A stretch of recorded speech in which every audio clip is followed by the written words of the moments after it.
Diffusion, the international science radio show. We have a bouncer on the doors of perception. The good, the bad, the ugly. It gets pretty exciting. The myths, the truths. Toxicology. Astroseismology. Magnetism. The dark side. Genetically engineered potatoes. Planetoid. I love that word. Hello and welcome to Diffusion. Sit back and relax while we interface weird and wonderful science with your brain. I'm Ian Woolf. This week you'll hear interviews about solar-powered racing cars, suicide modelling, and virtual pain management.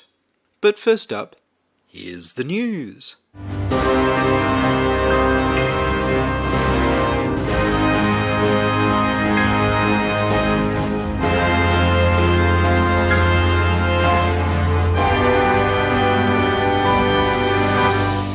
Climate catastrophe. 28 people have died and 2,000 homes have burned down as fires rage out of control over 11 million hectares, an area bigger than Portugal. Fires in New South Wales and Victoria have joined up to become super fires, and these joined to become one giant mega fire that is so hot over such a wide area that it creates its own weather systems, from dry lightning that spreads fires many kilometres away to fire tornadoes. Cities are smothered in smoke. Over 1 billion animals have died in the bushfires in New South Wales and Victoria since they started in the Australian winter in August 2019. The number was calculated by Professor Chris Dickman, an expert on Australian biodiversity at the University of Sydney.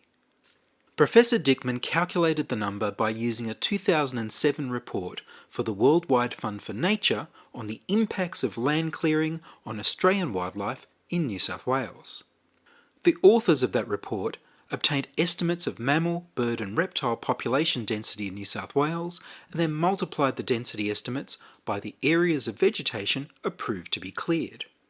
Estimates of density were obtained from published studies of these animal groups in New South Wales and from studies carried out in other parts of Australia with similar habitats. The data includes mammals, birds and reptiles, but not bats, frogs, insects or other invertebrates because they didn't have that data. This means the number of animals killed will be larger than the billion estimated. Some 34 species and subspecies of native mammals have become extinct in Australia over the last 200 years, the highest rate of loss for any region in the world. There are concerns that this enormous fire will drive some species to extinction. The original report covered the period from 1998 to 2005, where the New South Wales state government approved 640,000 hectares of forest to be cleared, resulting in the deaths of 104 million native reptiles, mammals and birds. 1 billion animals killed in less than 5 months by the fires is a lot worse than the total lost to development in New South Wales over 7 years. Some of the forests have evolved with fire and will make some recovery, but our rainforests that haven't burned in millions of years will never recover.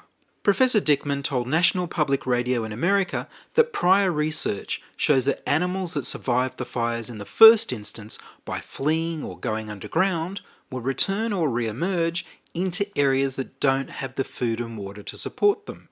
Others will be killed by introduced predators such as feral cats and red foxes. Even for those animals able to flee to unburned areas, they will rarely be able to successfully compete with the animals that are already living there, and so they'll die within a short time. It's January 2020, early in what used to be the fire season in Australia before the climate changed, so we expect more months of extreme heat and dryness ahead. Sydney is projected to run out of water within 2 years. The New South Wales National Parks and Wildlife Service have started dropping food, tons of mostly sweet potatoes and carrots, for endangered brush-tailed rock wallabies across the state. Biologists report that wombats in fire-affected areas allowed many small animals to take shelter with them from the fire in their deep burrows. The Australian government have been slow to respond to offers of help to fight the fires from around the world, and instead have relied on volunteers working until they drop. Funds for fire trucks, planes, and firefighters were cut deeply last year at the federal and state level. The federal government has approved a taxable $6,000 payment for firefighters who still have a job to go back to. The Australian government has failed to declare a national emergency with the extra resources such a declaration would unlock, and has refused to offer any help to states unless they explicitly ask for it first. Volunteer firefighters who have lost their jobs are being cut off from welfare payments because they aren't actively looking for paying work while they're fighting fires. The Prime Minister said that firefighters don't want to be paid because they want to be there at the fires. This statement was loudly denied by the volunteer firefighters themselves. Volunteer firefighters who have lost their jobs are only exempt from searching for paying work during official states of emergency. The New South Wales state government declared a 7-day state of emergency in early December, and then another 7 days in the first week of January. All over Australia and around the world, people are coming to the realisation that, for whatever reason, the Australian government has not been doing all it can.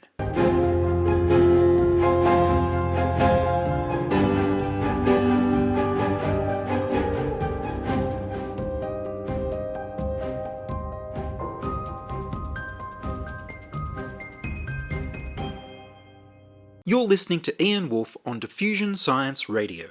Send emails to science@diffusionradio.com. We're brought to you across Australia on the Community Radio Network and podcast over the internet on www.diffusionradio.com. And now from CBIT, here's some short interviews with researchers from Western Sydney University. Solar-powered racing.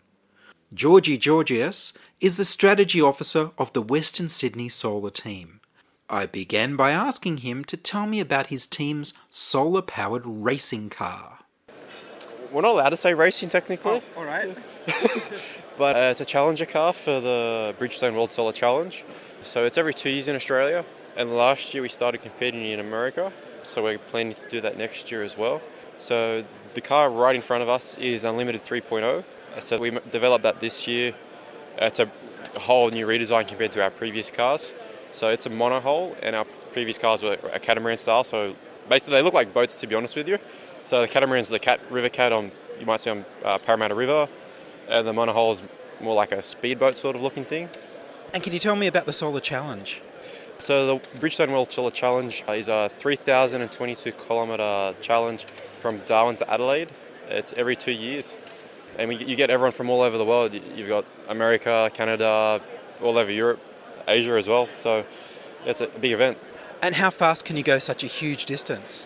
So our top speed of the car is 130 kilometres an hour. It depends on the team and your weather, but anywhere from 60 to the speed limit for some teams is average though, 100 kilometres, 90 kilometres. So pretty fast car. It's not slow like you might think. Well, there's a lot of desert between those two cities. Were there many cloudy days? Fortunately, this year, there was no cloudy days. If we go back 2 years ago, there was a big storm in central Australia. It covered the whole distance. This time, though, there was very strong winds, which most teams had problems with. So you're looking at 80-kilometre gusts, like 60-kilometre constant winds. It was pretty bad wind this year. So you can't just go for the lightest car with the fastest motor because you could get blown over. Well, actually, for us, the issue wasn't it was light. So we are the lightest car. So 116 kilos, but the issue with us is our ray opened up, so it was a bit like a sailboat. So it wasn't because it was light, it was just the aerodynamic effects of the car sort of changed, so the predominant force then became sailing boat. So other teams rolled over that weren't as light, but they still rolled over, so it was more of a 80-kilometre gust sort of thing. In reality, we're in the other vehicles behind us, and they were being pushed around too, so it wasn't nice wind at the time. How many solar cells are on the car? There's 820-ish cells on the car. And you've got battery storage as well? Yeah, so everyone gets 20 kilos of lithium-ion battery, but they can choose the type. In our case, we've chosen lithium-ion, so we get about 5 kilowatt-hours worth. And when was the last one of these challenges held? Funny you asked that. We came back last Tuesday from the race, but the race was the previous week from Sunday to Saturday, so quite recent. And which cars won? So I think it's their first time, but Agoria from Belgium won. So they were right behind Vattenfall, so they're coming first, and then their battery caught on fire with Agoria 2 minutes behind them. So then Agoria got the win. So that was a first for them, and they were very happy. And as bad as this sounds, most teams were happy that Vattenfall didn't win again. So it was a good race this year, actually, quite eventful. And are you a student? Yeah, I'm a student at Western Sydney. And what are you studying? I study civil engineering. And what got you interested in the solar challenge? So back when I joined, there was an email sent out, I assume, to every student. It was basically sustainable house or solar car. I went to the, intro night, orientation night, or I don't know, some sort of night. And both teams showed what they had to offer, I guess. And I was leaning more towards the house because obviously I was doing civil engineering. I thought, that's probably more my alley. But the car was far cooler and more interesting, and it had more to offer, to be honest, because I wouldn't learn what I've learnt in the car in my course. So I've learnt terms here and learned about stuff that I normally wouldn't learn about. In the end, no regrets joining it. Will you keep on for the rest of your degree? This is actually already my second race. So I've been here for 3.5 years now. So I should probably finish my degree, but we'll see. I wasn't planning to be here for the last race. You never know about next time. Maybe they'll hire you on after you graduate. Also, this is all volunteer, so no one gets paid, so there's no real hiring. So we do get previous members to come, mentor others, so I guess that's a possibility, but we'll see. So do you think you'll go more in this sort of area rather than the houses when you graduate? We'll see about that. So I'm studying geomatics, so that's remote sensing, positioning, that sort of stuff. So there is a bit of knowledge that I learned in there that I have applied to the car, but it's not what you can see. It's software and planning and that sort of stuff. So my degree is not completely useless on the car, but at the same time, I guess compared to mechanical engineering or electrical engineering, it can't be fully applied to the car. It's a beautiful car, to be honest. We're all quite proud of it. Well, Georgie, thank you very much. Thank you, Ian. That was Georgi Georgieff from the Western Sydney University with his team's solar-powered racing car. And now the sensitive subject of suicide prevention. Mark Heffernan is an adjunct professor at the School of Computer Engineering and Mathematics at the Western Sydney University. I began by asking Mark, you're looking into data analysis and modelling of people at risk of suicide? Yes, we've engaged in a project for a while now with various public health networks looking at trying to put a logical dimension and a mathematically consistent dimension to what is a very emotional problem and a very serious problem in the community. And what sort of information are you putting into the model? Well, we basically look at how often people will attempt a suicide and what's likely to drive them to do that, and the completion rate, which is unfortunately about 10%. And what this sort of somewhat clinical analysis allows us to do is say, well, in the general community, you can't pick people who are going to otherwise suicide, but the people that have attempted, at least you know who they are because they turn up in hospital, and you can target services towards them. And what sort of people do you have providing information on how the model should be built? Well, basically what we try and do is make it as inclusive as we can. We have policemen that tell us about what they call random events. We have clinicians, obviously GPs, who see a lot of people and deal with them. We have people from ED who have seen people after they've survived. And then we see caseworkers and psychologists and social workers that deal with people both before and after. And you include people who've attempted suicide before? Yes, that's always sort of a touchy part of it. They call it people with lived experience, and they obviously usually get quite emotional when they're reliving what's happened to them. But there are some that can be dispassionate about it when they're describing. When there's an ABC show about You Can't Ask That had people that had attempted it. And so you can ask that, and you need to actually sort of get a better understanding of the problem. So you get all this data going into your model, and then does the model give you a sense of how different policies will affect people? That's the whole point of it. This particular modelling looks at the population in aggregate, so we can't prescribe for any one particular person what's likely to happen. That's another kind of modelling called agent-based modelling. What we're doing is called system dynamics, which looks at aggregate averages, so that we say if we can reduce the rate at which people attempt suicide, then this will be the impact, or if we can reduce the rate at which they actually die from suicide, then this will be the impact, because you can't die more than once.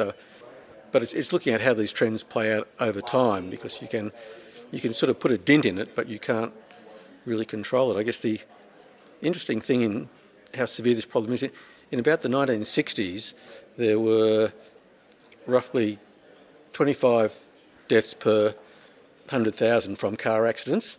That's now down to 4.5, but has gone up to about 5 with people texting, whereas in the same time suicides have gone from 10 to 12.5 per 100,000 per annum. So that it's actually getting a little bit worse.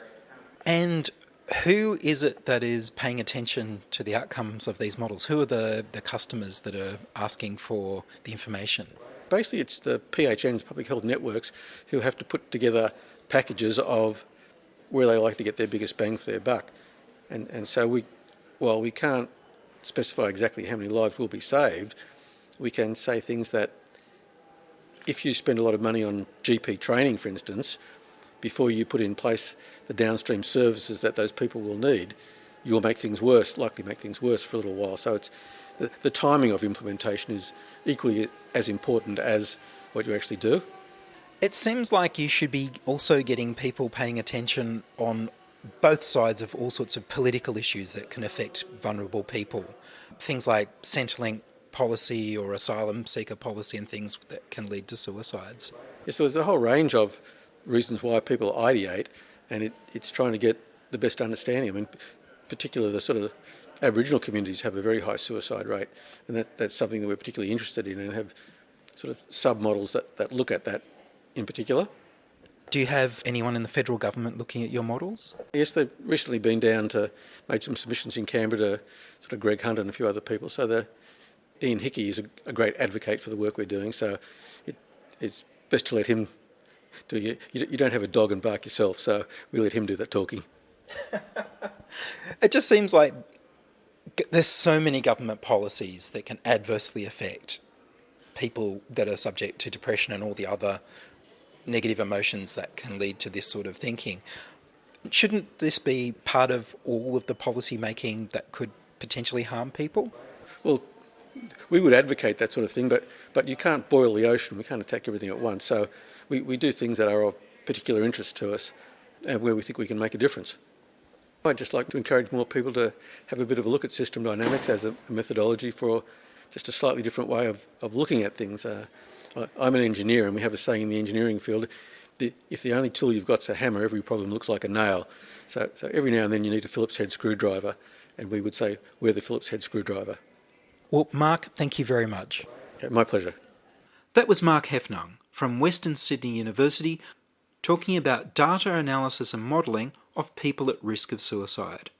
If this story has raised upsetting issues for you, in Australia you can call the SANE helpline on 1800 18 7263 or SANE, S-A-N-E, or Lifeline on 131114 or the suicide callback service 1300 659 467.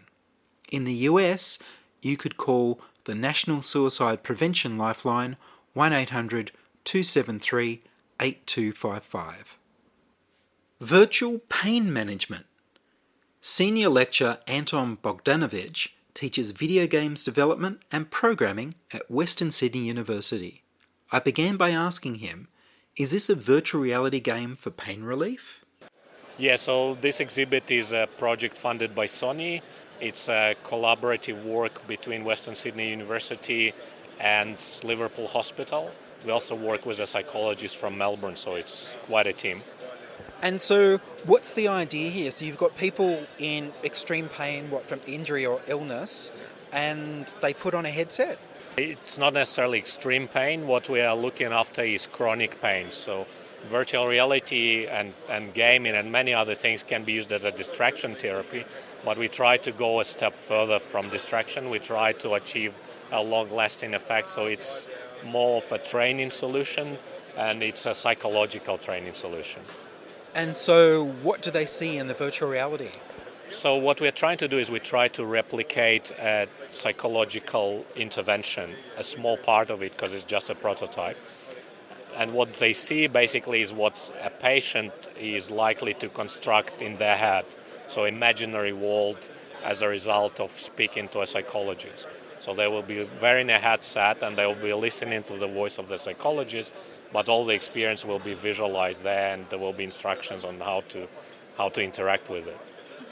And so what will their pain be like a character in the virtual reality? Yeah, that's right. So you have this character that is initially doesn't look too bad. It's just this red spiky thing. But then initially you start with being introduced to your pain, and if you have chronic pain, that we introduce you to the metaphor that the pain is going to follow you around. And initially your first reaction is to be aggressive towards it. And we even have a little level in this game, if you like to call it a game, where you are just releasing your aggression, you're punching the pain. And in the process of that, you will see that the pain just grows bigger and angrier. And it's really not constructive. This is what you learn from this experience, to fight your pain. What you have to learn is to coexist with it, where it doesn't bother you so much. So through the process of this interaction, you learn how to do it. So we're not promising that the pain will go away, but it will not be as aggressive, right? And this is a replica of the actual treatment, so it works. The psychologist is practicing it on a daily basis, and the whole idea is that your pain will drop substantially. As I said, it's not going to go away, but it will not feel as invasive and overwhelming. So getting angry with your pain isn't really helpful? No, it's not. As far as as I said to you before, I'm not really a doctor, as of medical doctor. I'm a computer scientist, but my understanding of working with the doctors is that, it's not really constructive to be aggressive and angry and upset about your pain. You just have to learn how to coexist and how to not have it taking control over your life. And this has been programmed here at the university? Yes, so we worked with a startup company that did a lot of art for us and some programming. But we had, I was working on it as well because the funding was rather small, so I had to put some of my free time. And there was a student that helped us as well to finish off the prototype. We will be doing the first trials in January in Liverpool Hospital with some cancer patients to see whether we can achieve the same effect as speaking with a psychologist. And then we are trying to get more funding to get the entire treatment converted into it. This is the plan. And what language would you have used to program this? So we build it in Unity, and the programming language for the scripts would be C#. And Unity's used for lots of games? Yes, that Unity is used for lots of games, for lots of serious games as well, for a lot of research. It's an easy platform to use, but so is Unreal and many others. Yeah. We also build in, I was personally quite skeptical about it, but I spoke to many people, including some pain sufferers, and these psychological treatments really work. So I spoke to a guy today even that basically was struggling with his knee pain and was about to get knee replacement until he spoke to a psychologist. And eventually, over time, you just need to be focused, you just need to do those little exercises. But over time, you just know how to behave so that the pain is not as aggressive and doesn't bother you too much, and it seems to work. So we really hope that we can replicate this experience in virtual reality, and you don't have to travel and pay a psychologist. You can just pull out a headset and just do it at your own home environment. I saw something like this being used years ago for burns victims, where the theory of the time was that if you give all of your attention to a really immersive virtual reality, you don't have much left over to experience the pain. Yeah, so this is what is called the distraction therapy, where there are all these ideas from psychology, like flow is one of them. I try to use it in my teaching. This is a lot of it has been covered in addiction, why people are addicted to game. So you just have this experience that is so overwhelming that you don't have any other sensory input for anything else, right? And you're just so absorbed in this experience that nothing else seems to matter. And these are the conditions where you would forget about your pain, sometimes entirely forget that it exists, but then you take off your headset and the pain is back. So what we want to train you. And there are many techniques. We're just scratching the surface here of this whole intervention. We're building another module that is called progressive muscle relaxation. And briefly, my understanding of the idea is that if you have a pain in some region, what makes it much worse is the muscles being tense. And you can't directly relax it without external help. But what you can do is you can relax all the muscles around it, and those muscles at the pain region will also relax. So you do those exercises where you start with your face and then with your hand and say you have lower back pain. By gradually releasing all the muscles around it, you will have less pain in your lower back. And we are currently building it. We're not quite ready for CeBIT to present, but we will have it ready before January for trials in Liverpool Hospital, and we will turn it into a game. So the big problem with people trying to do it at their home is how to motivate them to do it, because it's quite a lengthy process.